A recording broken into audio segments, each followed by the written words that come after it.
'Twas Brelig, and the slithy toves did grove and gimble in the wabe. All mimsy were the barrow groves, and the mome raths outgrabe. Good morning, everybody, and welcome to today's Theological Leftovers.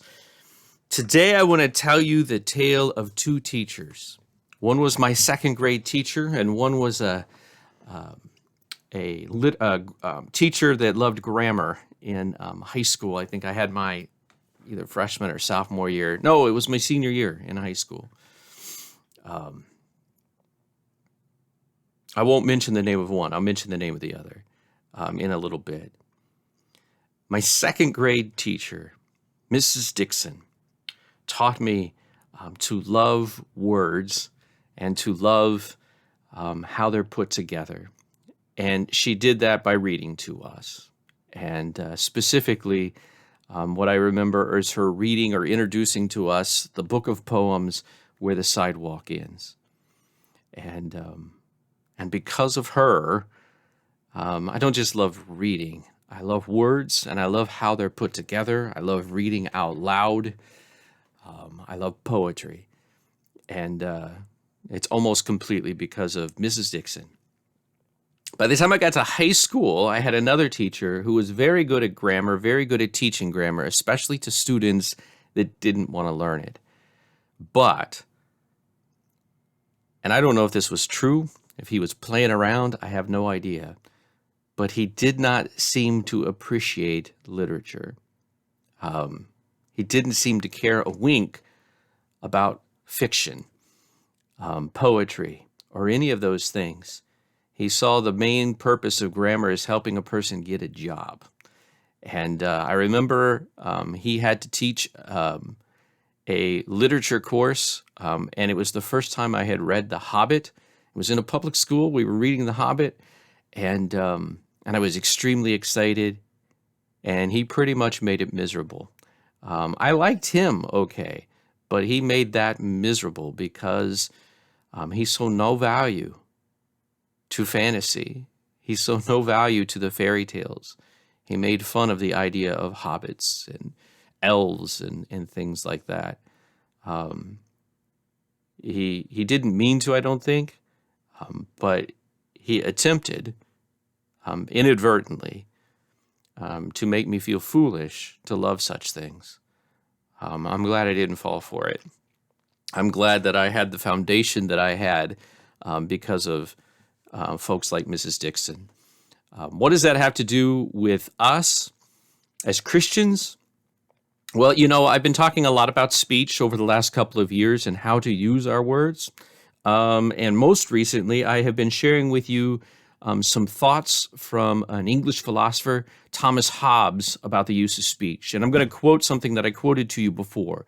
He wrote, "The general use of speech is to transfer our mental discourse into verbal, or the train of our thoughts into a train of words." And remember, I talked about cogitating, taking the time to think before you speak so that the words that come out of your mouth properly reflect what you've spent the time thinking about in your head. It also helps firm up your thoughts into long-term memory. So cogitation is something we talked about. And we talked about other uses of speech, according to Thomas Hobbes. There's one left that I haven't talked to you about, and that's why I started this video with the first stanza of Lewis Carroll's Jabberwocky, which makes no sense at all, but is just kind of fun to say, even though it makes you a little nervous to say it on tape in front of other people. How do you pronounce words that are gibberish, that don't really, I'm not going to say they don't have meaning, but they're not really words that we recognize. But anyway, I shared it with you, and I'll share another one with you in a little bit, because Thomas Hobbes says the fourth purpose of speech, once we've cogitated, once we've got the thoughts into a train of words, one of the purposes isn't just to provide counsel and to teach. It isn't just to help one another. But he says one of the purposes of words is to please and delight. And when I saw that, it's funny. I'm reading an English philosopher, and half the time I can't understand what he's saying. But as soon as I saw that, I thought of my second grade teacher. That's a big part of what she did with her words, and she did a whole lot more than just entertain by teaching me to love words and how they're put together. She did a whole lot more just by pleasing and delighting our little second grade ears and brains, right? There is practical value to playing with words innocently. People play with words in unhelpful and even harmful ways all the time. But an innocent playing with words for the purpose of pleasing and delighting, it does have value. And as Christians, I think we need to understand this. I don't want to get lost in words. And sometimes people try so hard to be flowery, they are a distraction from the truth that they're trying to share, or maybe they're not even trying to share anything. But the point is, let's not be too serious. We have a serious thing to address, to talk about, to share, absolutely. And I'm not trying to minimize that, but have fun. The gift of language is a gift to enjoy, and it can be pleasurable. It can delight. So don't take yourself too seriously, and enjoy the gift of language that God has given you.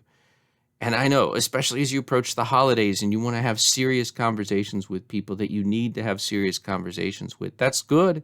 You know that I've been encouraging that for half a dozen years. I've been trying to figure out how to do it, and as I've learned stuff, I've shared it with you. But enjoy your family, and one way that you can enjoy your family as you get together for the holidays is to have fun with your words. To say things, do things that are pleasing. Sing. Recite poetry. I don't know. It depends on your family. Do it innocently. Do it playfully.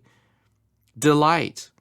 Focus on love and focus on things that are noble and good, but have fun. Have fun, right? So, of all the things that Thomas Hobbes has talked about, I think the first and the last, for me, are the most important. The first was, think before you speak, cogitate. Dwell on things, meditate on things, spend time thinking. And then this last thing, enjoy words, enjoy language, have fun with it, right? Don't take yourself too seriously.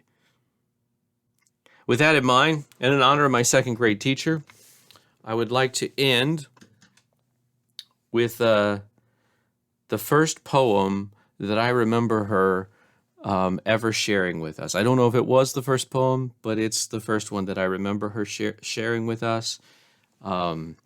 It's by Shel Silverstein. It's Where the Sidewalk Ends. There is a place where the sidewalk ends and before the street begins. And there the grass grows soft and white. And there the sun burns crimson bright. And there the moonbird rests from his flight to cool in the peppermint wind. Let us leave this place where the smoke blows black and the dark streets winds and bends. Past the pits where the asphalt flowers grow, we shall walk with a walk that is measured and slow, and watch where the chalk white arrows go to the place where the sidewalk ends.